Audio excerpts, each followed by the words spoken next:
Son muchas, como decíamos, las que hay en Andalucía, pero quizás entre las más significativas es sin duda el Grupo Osborne, porque estamos hablando de una empresa que tiene casi 250 años.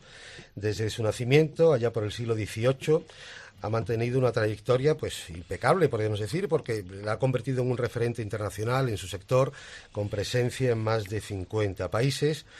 Ignacio, Osborne es una marca más que conocida, evidentemente, pero yo te agradecería que nos hicieras un poco de historia de esta maravillosa empresa andaluza. Bueno, pues no voy a contar los 250 años, No, no nos da lugar, Ignacio. pero muy esquemáticamente la compañía estuvo más de 100 años, que se dice pronto, dedicada exclusivamente al vino de Jerez.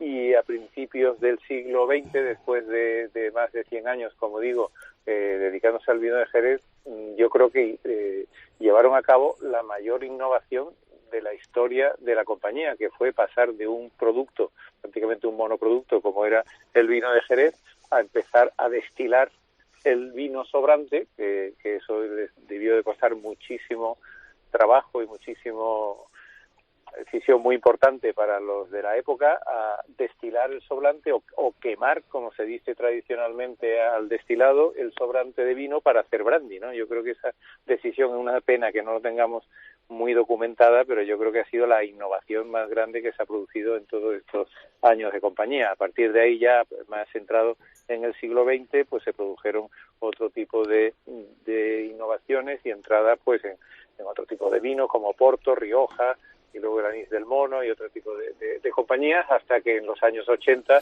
entramos de forma minoritaria en 5J, en Sánchez Romero Carvajal, y desde entonces pues ha producido un crecimiento de esta unidad de negocio a lo que es ahora 5J. Entonces eso básicamente bajo el punto de vista de negocio muy esquematizado, añadiendo pues todas las distribuciones de terceros, la entrada en bebidas energéticas y en ginebras y en todo otro tipo de productos. Y bajo el punto de vista del accionariado, la compañía empezó, pues como estaba diciendo el profesor Moreno, David, que saludo de aquí, que hemos hablado esta mañana y tengo muy buena relación con él y con San Telmo.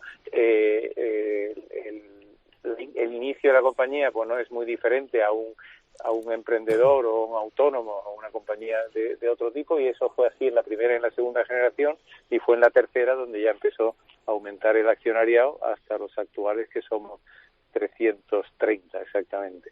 Entonces, esa es básicamente la historia muy resabida de la compañía. La compañía también ha llevado a cabo dos innovaciones que no son normales en las empresas familiares, porque hemos dado entrada dos veces en nuestra historia a un socio en la matriz. Por una vez, los socios propietarios anteriores de Solán de Cabras, cuando incorporamos esta marca en nuestra compañía y canjeamos un 15% de las acciones del Grupo Osborne para la familia propietaria de Solán de Cabra, que cuando se vendió la marca pues salieron también del accionariado. Y luego, hace menos tiempo, del 14 al 16, tuvimos en el accionariado nada más y nada menos que un socio chino para hacer un proceso de crecimiento por una inversión que al final no se hizo, y recompramos otra vez el 20% que en este caso tenía Fosun, el socio chino, con lo cual dos veces hemos abierto el accionariado para crecer, y por dos distintas razones hemos puesto al 100% de la compañía en manos de la familia. Pero yo creo que el ejercicio de tener un socio externo ya lo hemos pasado, y si hay otra oportunidad pues lo podremos hacer, y ya no es tan difícil como la primera vez que lo hace. Entonces eso muy básicamente y muy genéricamente las dos líneas, la línea de negocio por un lado y la línea de propiedad por otro. ¿Y el presente, Ignacio, algunos números de la compañía en la actualidad?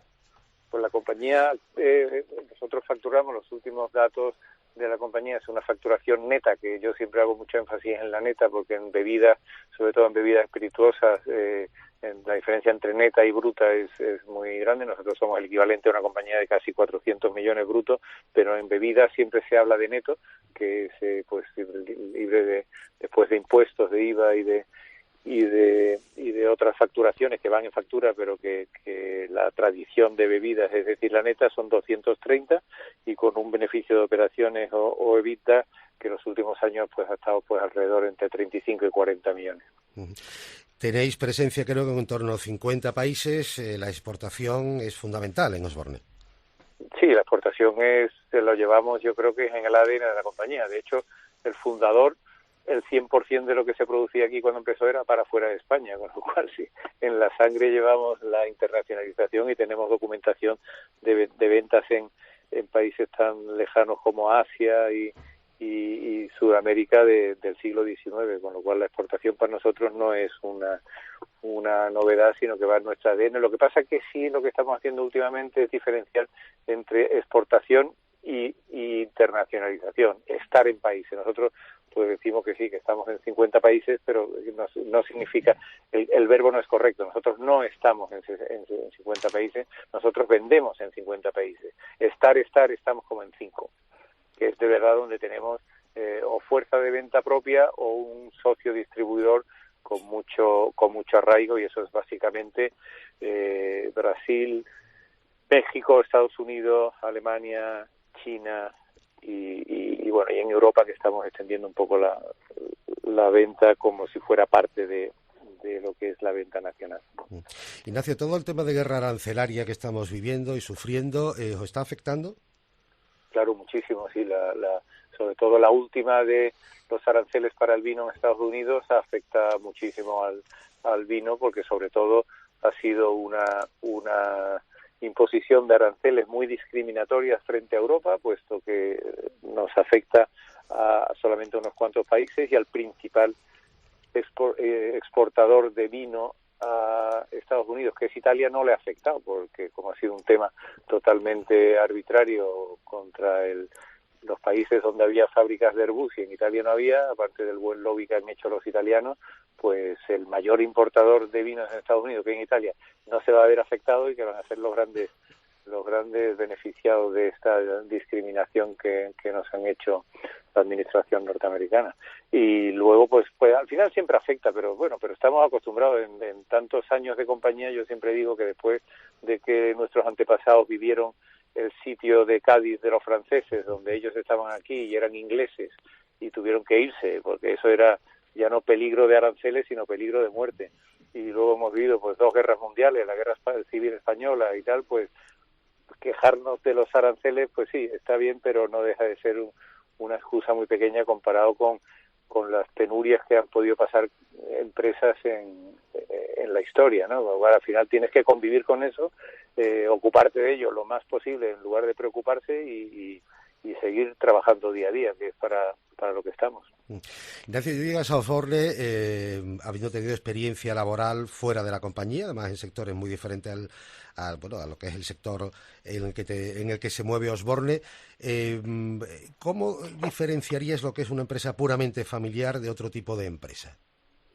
Pues para mí la diferencia más importante, y además nos lo dicen muchos directivos que trabajan con nosotros, que vienen de multinacional, y yo viví lo mismo, lo más importante es la cercanía a la toma de decisiones. Yo creo que el sector sea distinto, que el tamaño sea distinto, eso es menos importante, pero a mí lo que el equipo directivo valora, y lo que yo valoré por cuando llegué, es la cercanía de la toma de decisiones, que no tienes que esperar a un correo, una carta, un fax o lo que sea, que tiene que ir a la central que está no sé dónde, y luego pues en la organización matricial donde hay el de producción está en España, pero depende del de producción mundial que está en otros sitios, y eso yo creo que es lo que nos debería dar, y de hecho nos da la ventaja competitiva de poder tomar decisiones muy rápidas. Un equipo directivo se reúne el comité de dirección, donde está el consejero delegado, bueno, yo era consejero delegado y ahora el actual,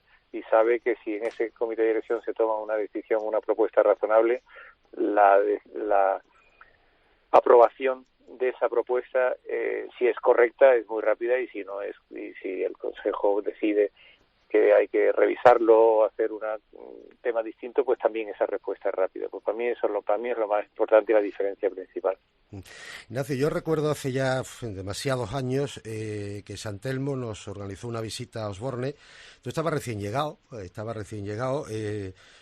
Además nos intentaste meter un Red Bull porque era cuando habéis firmado con Red Bull y estabas tú ilusionadísimo con Red Bull y a mediodía no había manera de que nos dierais una copa de quinta, sino que nos tuvimos que tragar el Red Bull sí o sí. Pero yo recuerdo que además creo que era de las primeras veces que la familia decidía meter en la alta dirección a alguien propiamente de la familia. Y a mí se me quedó grabado que tú lo que nos dijiste es que una de tus principales funciones iba a ser hacer familia. Porque me decía, aquí tenemos primos que no saben ni dónde está el puerto de Santa María. Por lo cual, la dificultad para mantener esos 330 accionistas unidos es importante, ¿no? Tenéis en vuestra cabeza de forma permanente el hacer eso, hacer familia para poder mantener la compañía de la familia, ¿no?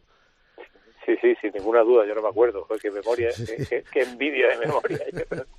Pero es así, yo cuando nada más llegar fue cuando nos vino la oportunidad de Red Bull, que fue una revolución. Yo nunca pensé que fue yo creo que una decisión rapidísima, de las que un ejemplo de lo que te decía antes, que lo llevamos al Consejo cuando nadie sabía lo que era una bebida energética, cuando había países que decían que todavía no sabían si eso se podía permitir o no permitir, y un Consejo de Administración donde básicamente estaban la generación anterior, la generación de mi padre y sus hermanos y primos y tal, pero que teóricamente tendrían que haber sido más conservadores. Pues no tardaron ni 5 minutos en decir, venga, pues si es una oportunidad, hacia adelante. Entonces, eso de la familia es totalmente cierto, pero bueno, yo creo que antes se había trabajado, lo que pasa es que se había trabajado de otra forma porque el número de accionistas era menor, entonces antes eso se trabajaba en las casas, como se dice tradicionalmente, es en las mesas camillas y de la familia. Entonces lo que hicimos, sobre todo Tomás, que yo llevaba muy poco tiempo, pero Tomás era el anterior presidente, el que ahora es presidente de honor y presidente de la fundación, y el que yo he sustituido en el año 17, Tomás conocía a la familia perfectamente, y ahí fue cuando tomamos la decisión entre él y yo de poner en marcha un sistema organizado, porque pasábamos de una generación donde en la mesa cabilla se podían decidir muchas cosas a una generación donde ya empezaban los accionistas a vivir fuera del puerto, fuera de España, con otros trabajos. Entonces montamos un plan de comunicación de accionistas y un trabajo que ahora ya está muy desarrollado,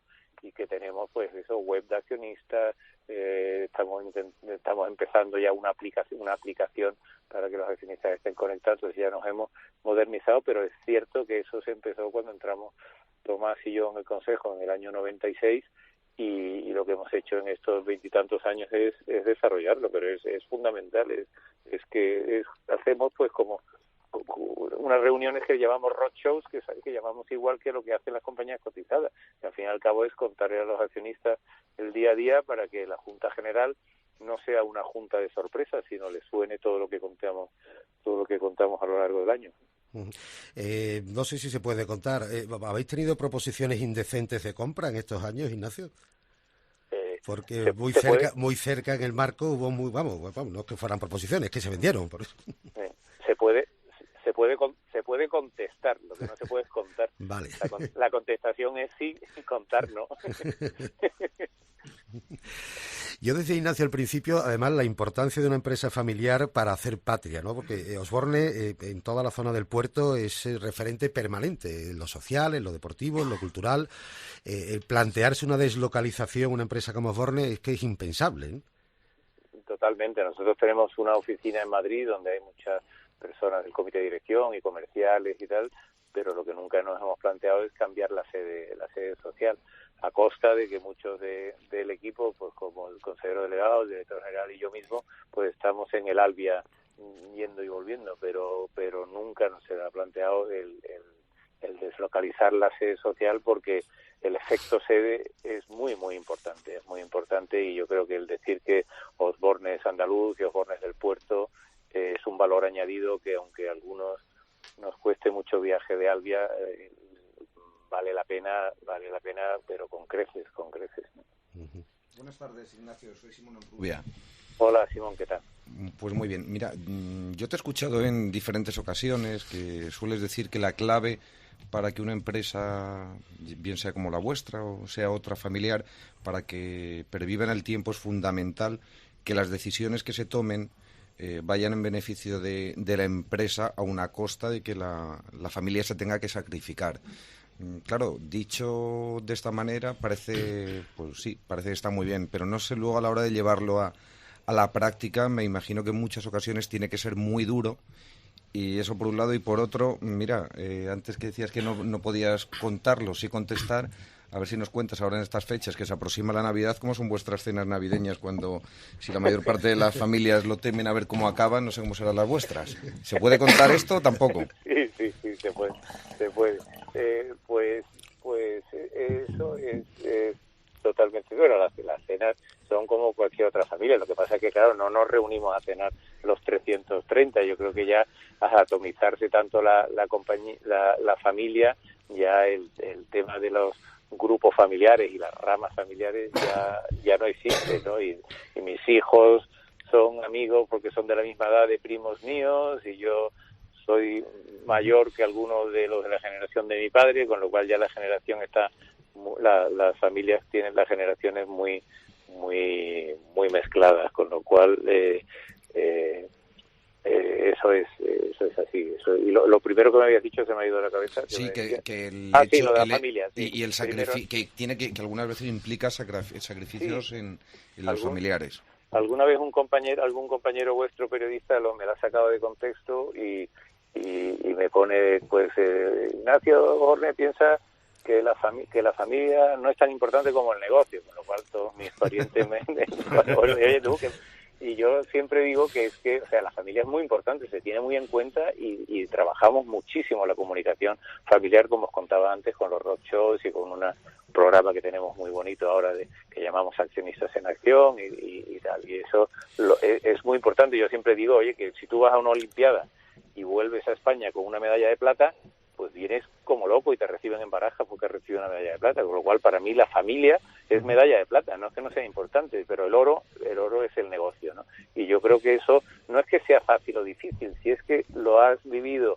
desde pequeño, porque has visto que muchas veces la generación de nuestros abuelos han hecho sacrificios en el sentido de decir, oye, pues hay que tirar para adelante y tener que tener una temporada más austera, o hay que reglamentar cómo es la entrada de familiares a la compañía y tener una serie de temas que son sacrificios para la familia, pero que al final repercute en el beneficio del negocio, y luego a la postre vuelve a ser beneficio para la familia, puesto que al final tienes una compañía más rentable y más próspera. Pues yo creo que si lo has vivido desde pequeño no es tan extraño. Y yo he vivido muy al principio de llegar a la compañía decisiones en el consejo que fueron en esta dirección, con lo cual es un tema de costumbre. Si tú estás acostumbrado en tu casa a ser austero, pues no te cuesta trabajo ser austero. Si despilfarras, pues entonces ¿cuándo te cuesta trabajo ser austero?